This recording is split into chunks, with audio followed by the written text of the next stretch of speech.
कुछ साल पहले मैं घिसे पिटे रास्ते से हटकर जंगल में घूम रहा था और मुझे बेहद जबरदस्त मीठी गंध का एहसास हुआ। नासमझ होने के कारण मैंने देखने के लिए झाड़ियां पीछे खींची और एक मृत शरीर पाया। वह आदमी स्पष्ट रूप से कुछ समय से वहां था और अच्छा नहीं दिख रहा था।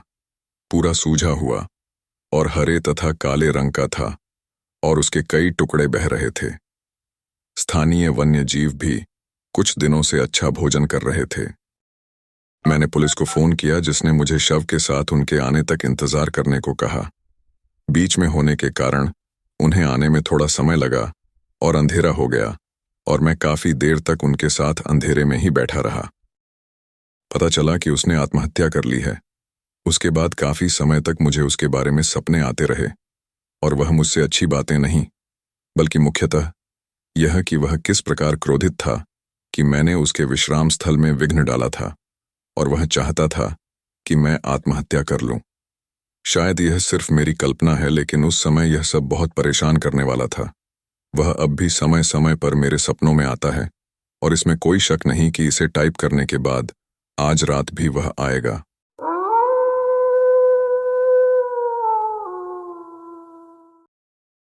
ये घटना 2011 की है। मैं उस वक्त नाइट शिफ्ट में काम कर रहा था। कैब तक पहुंचने के लिए मुझे लगभग 10 मिनट तक पैदल चलना पड़ा, क्योंकि हमारी सड़क पर 4 पहिया वाहनों को रोकने के लिए सड़क पर एक अवरोध था। हमारे घर के सामने एक कब्रिस्तान था और पहली मंजिल पर होने के कारण मुझे साफ पता चल रहा था कि वहां क्या हो रहा है। एक रात जब मैं काम पर जा रहा था, मैंने उस व्यक्ति को कब्रिस्तान से आते देखा जो अंडरटेकर के रूप में काम करता था। शुरू में मुझे लगा कि वह कहीं और जा रहा है, लेकिन वह मेरे पास आया और पूछा, क्या तुमने उसे देखा? मैं भ्रमित हो गया और उससे पूछा कि वह किसकी बात कर रहा है। वह और भी क्रोधित हो गया और अपना प्रश्न दोहराया, तुमने उसे देखा या नहीं? यह मानते हुए कि वह नशे में होगा, मैंने बिना कुछ कहे वहां से चले जाने का फैसला किया। अगले दिन एक नया व्यक्ति कब्रिस्तान में था और वह पानी लेने के लिए हमारे घर आया। पिछले व्यक्ति के बारे में उत्सुकतावश मैंने उसके ठिकाने के बारे में पूछताछ की।